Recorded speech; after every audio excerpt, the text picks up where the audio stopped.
I think the nation is still reeling from the exclusive interview here on Channels Television by the FCT Minister, Nyesom Wike, which has, sent a lot of talking points across the political scene, from Rivers State to his former senior, I guess, Rotimi Amechi, and members of the newly formed coalition, the ADC.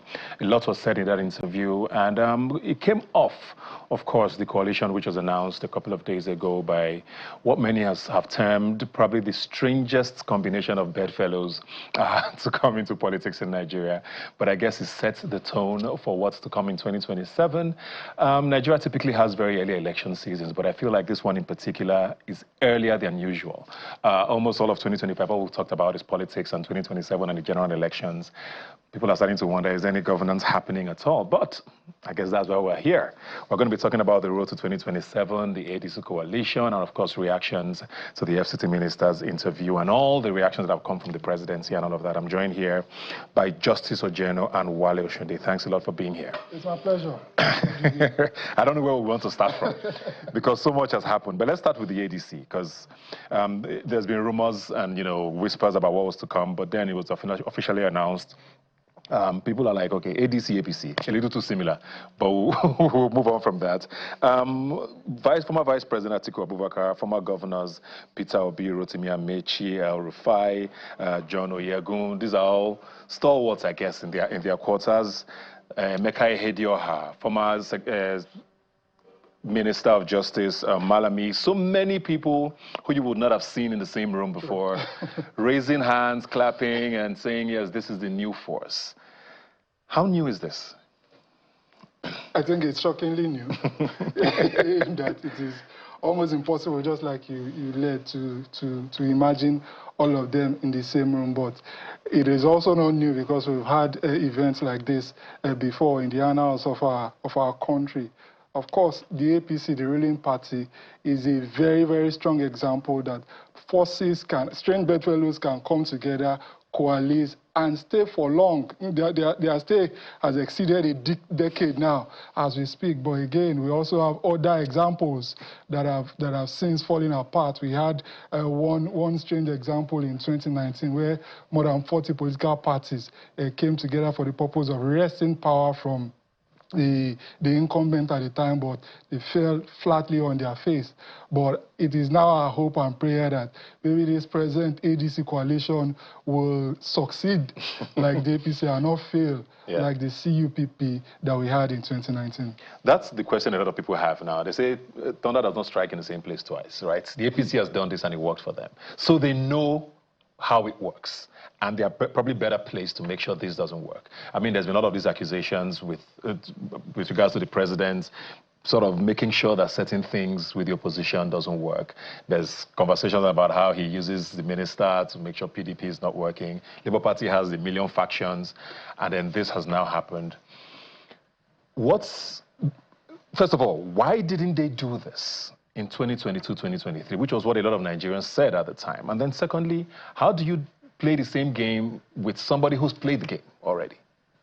So thanks for having me, Buka. I think, I mean, these are politicians, right? And we must acknowledge the fact that the primary reason for being a politician is to wrestle power, or to be powerful.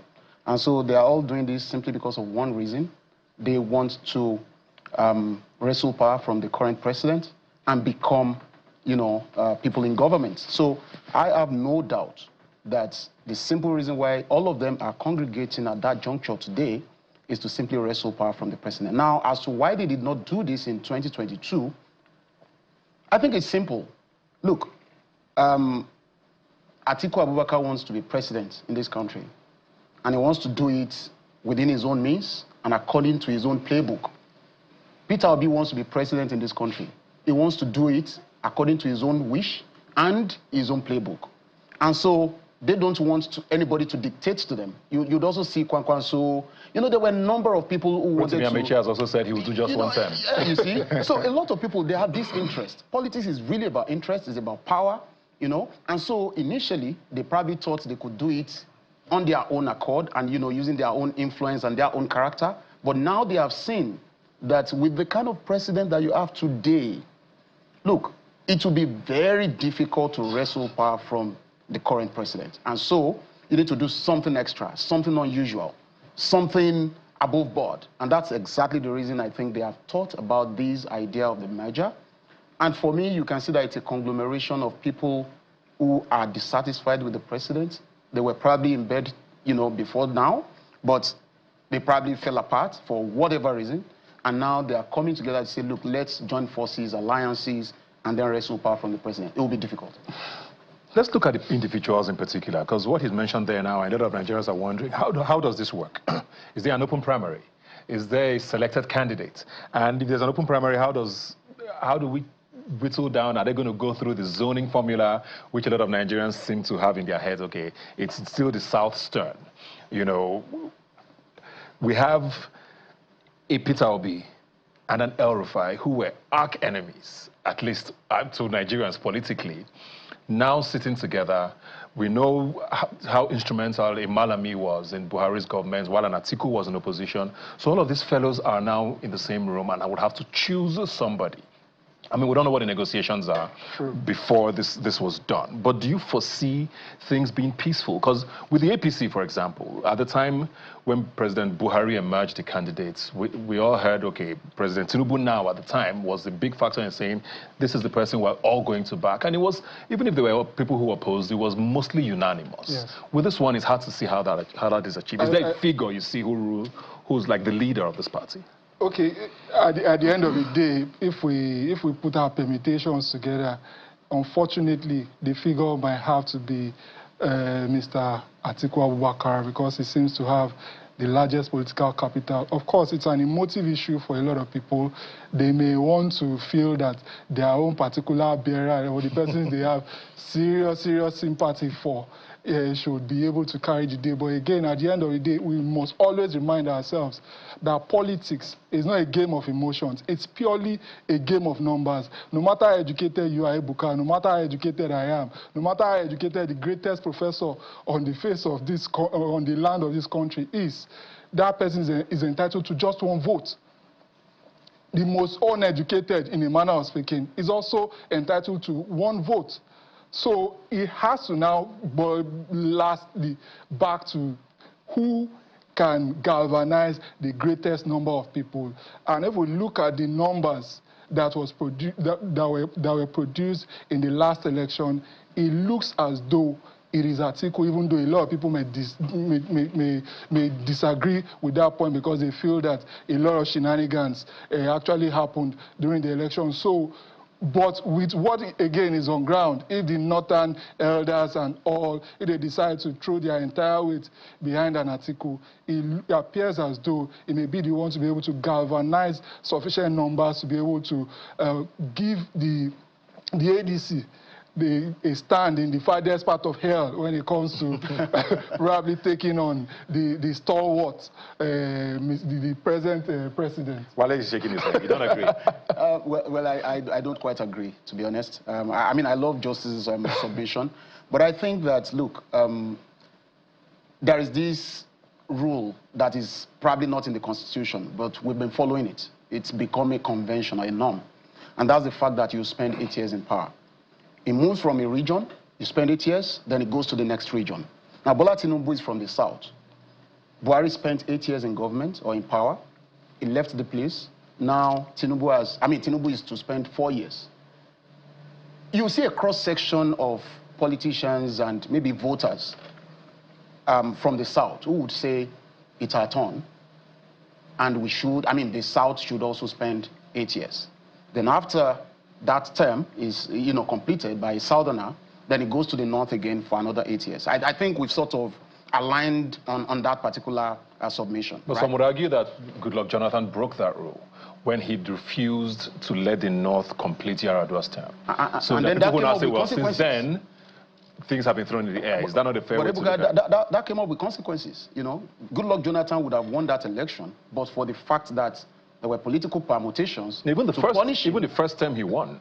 Yes. He completed Yar'Adua's term, then won in 2009, I believe. You wouldn't blame him. Yeah. That was not due to his own interest, per se. And that's because Yar'Adua passed away. it would not have lost that ambition. I mean, but that's a topic for another day. But what I see today is the fact that, look, they would, I mean, politicians and maybe voters or political, influencers would want to see the South complete its own 8 years. And that's why I said I disagree with Justice that Alhaji Atiku Abubakar will probably be the best candidate at this time. Because, I mean, think about it. A Southern candidate to complete that 8-year cycle will probably be desirable. And my advice to the ADC is that if you really want to at least give the current president a big fight for his money and capacity, then present a Southern candidate. Because... So the Southern candidate now does what, 4 years and leaves? Absolutely. What if he has to sacrifice? Why? But he has a right to run again. What then happens? He does have a right to run again. But politically speaking, look, in politics, it's really not about your rights. If it is about people's rights, a lot of people will probably not be playing politics, one. And a lot of people would also not even bag opportunities in politics. But in politics, it's about concessions, it's about, meeting at certain junctures, it's about understanding the terrain and the nomenclature. And that was why, I mean, don't think that a politician like Obi does not know what he's saying when he said he would only run for 4 years. Don't think a politician like Amechi does not know what he's saying when he said it would be 1 term.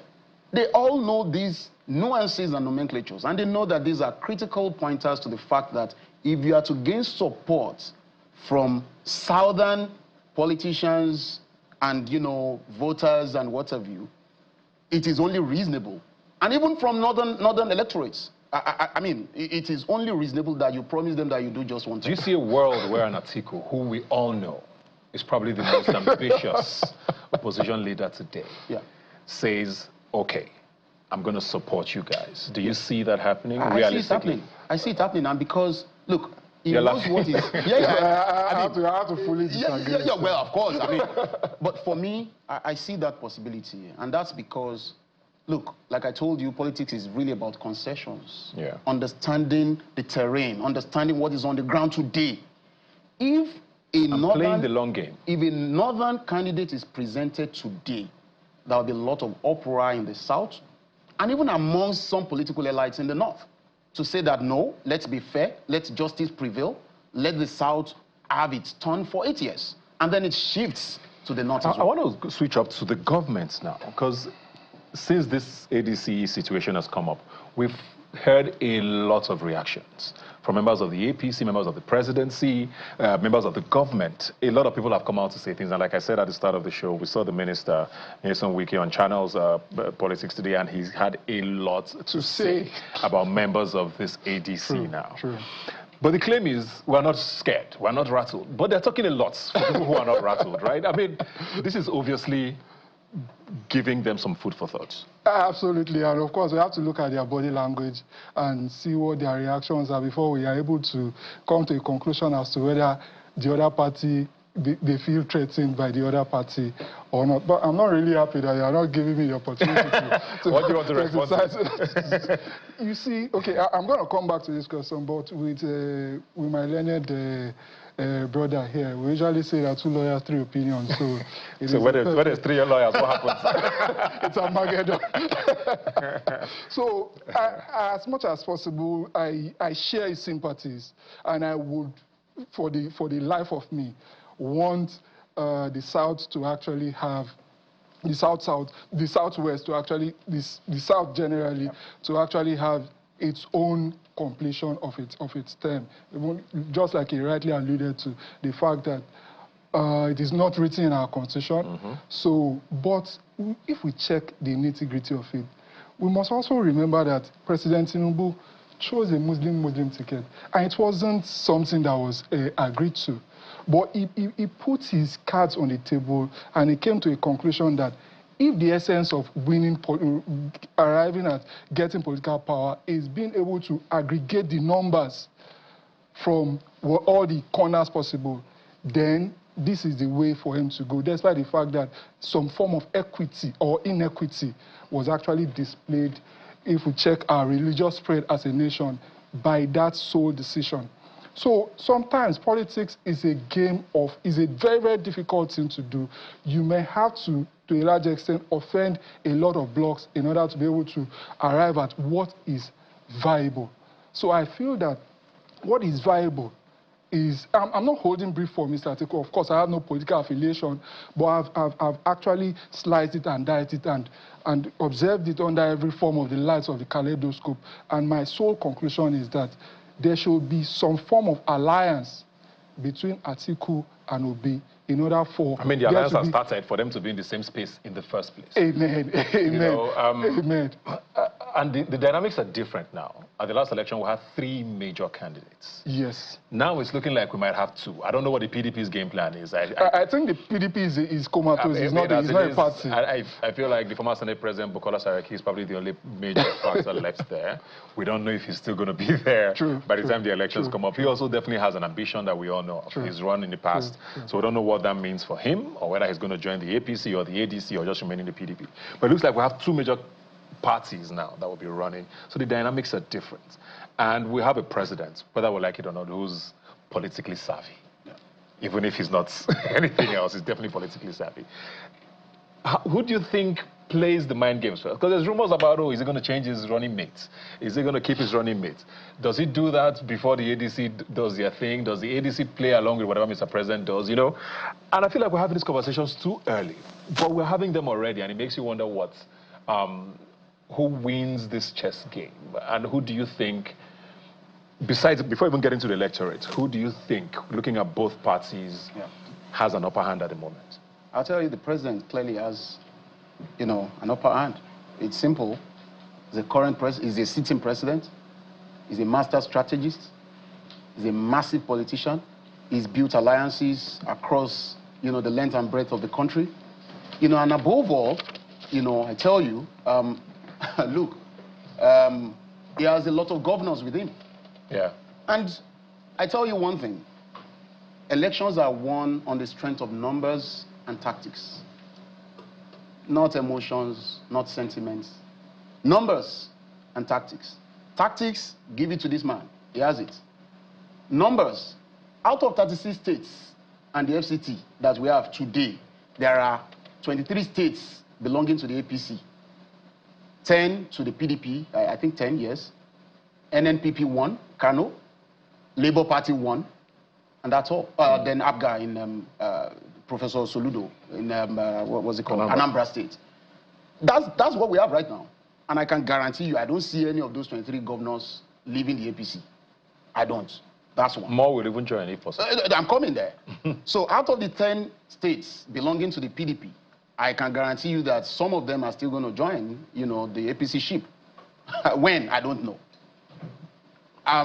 Labour Party, well, might of course shift to ADC because Obi has gone to the ADC and, you know, he has a very strong alliance with Governor Oti.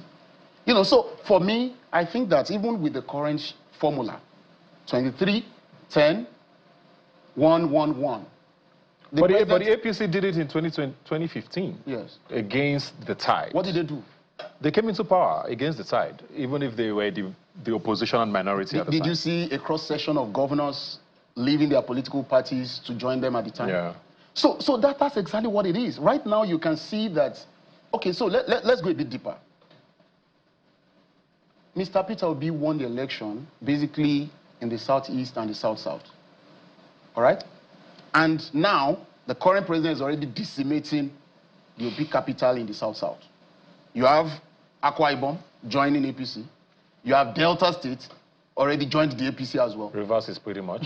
Oh, well, but I don't see a reverse in the case of Delta and Akwa Ibom states. Edo as well? Edo as well. So, and I tell you, it's a very simple calculation. The Senate president is from Akwa Ibom State. He's a massive supporter of the president. Do you see a reverse in that case? So there are a lot of pointers to the fact that the president, who is a master tactician, you know, already has a direction he's going, and is already reading the minds of the opposition. I also don't doubt that a number of his loyalists are now in the ADC, and then they'll probably be feeding him with information, and then he's able to also disarm the coalition as well. We've talked a lot about the politics of it, but I want to talk about the people. Because they are supposed to be the ones who decide these things, right? The INEC continues to come into question. Even the ADC has had a lot to say about the INEC. I think they wanted to register a different party. There were a lot of bottlenecks, which is why they ended up at the ADC. We saw what happened in the last elections with young people and where they sort of gravitated towards.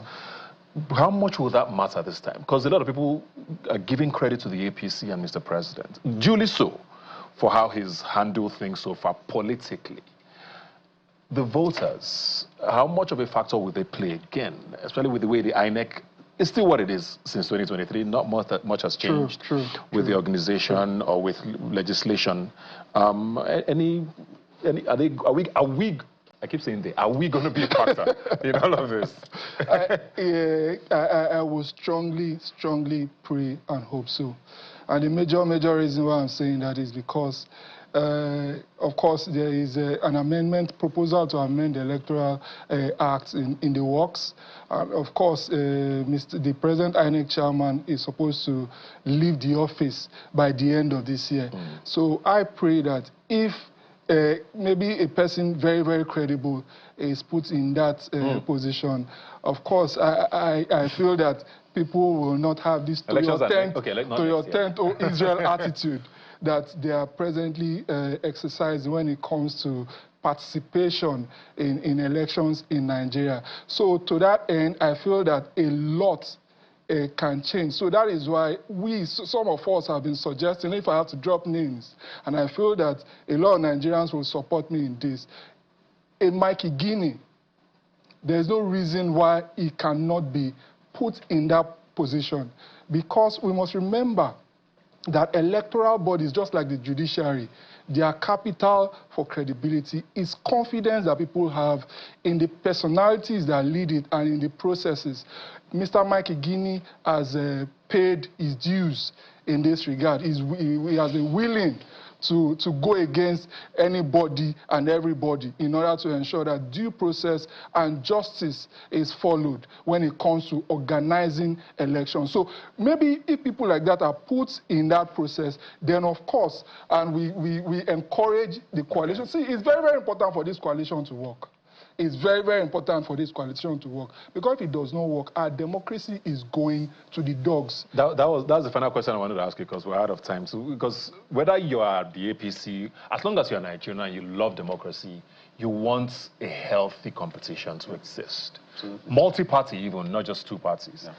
Yeah. Are you worried that if this coalition fails, this is it, we're in a one-party state? I tell you one thing for free. Politicians are never thinking about the people. I'm a student of politics. I tell you, they're not thinking about the people, they are thinking about winning the elections, all right? And so to that extent, we, the people, would have to take the bull by the horn by ourselves. If you are waiting for any politician, whether in this country or in America or anywhere, to come and change the course of things, we are deceiving ourselves. So I'm going to say that we should take the bull by the horn. All of us, ordinary Nigerians, should congregate at that juncture where we tell politicians that, look, it is time for you to start thinking about the people. We're still talking politics. Look, we're not talking about manifestos. We're talking coalition. Can you imagine? This is exactly what politicians are doing to us. They give us a project that doesn't make sense. We'll be deliberating and discussing about that. And they are playing out their own game, their card. They are worried about the next, and they are all about the same thing. Look, I'm really disgusted a bit about, the fact that it is the same old faces that are forming alliances and coalitions in this country. I'm telling you, I think we need a leader like Obasanjo, if I'll be honest with you. Someone who really understands this country, who understands administration, and who would be at least technocratic in his thinking. For the first time when he was president, we heard about Okonjo Iweala, we heard about Akinwumi Adesina, we heard about Ezekwesili, we had all of these people who came from, wherever, outside, to help build a country. Not conventional politicians. Now, these are people who probably didn't get opportunities within the current government, who are trying to then come together to fight the president. That's what I see, all right? Except for a few people who are probably, genuine with their intentions here and there, but they are not even those critical people who want to contest the elections. That is exactly what I see. Disgruntled people here and there come together. Let's see what we can do to fight the president. And it is going to be very difficult. I wish them well. I wish all of them well. But Nigerians must know that we, the people, are the true intenders of All right. democratic gains in this country. Well, to be fair, you're not completely wrong. I've even lost track of who is where. That's it. Today you're in the APC, tomorrow you're like, oh, he's here. I mean, I don't know who's where anymore. There's no ideology. I guess the ideology is power. True. At the end of the day. So- Thanks a so lot for joining us. Thank you. It's still very early in the day, but we're going to be talking about this at least for another year and a half as things stand. Thanks for being here.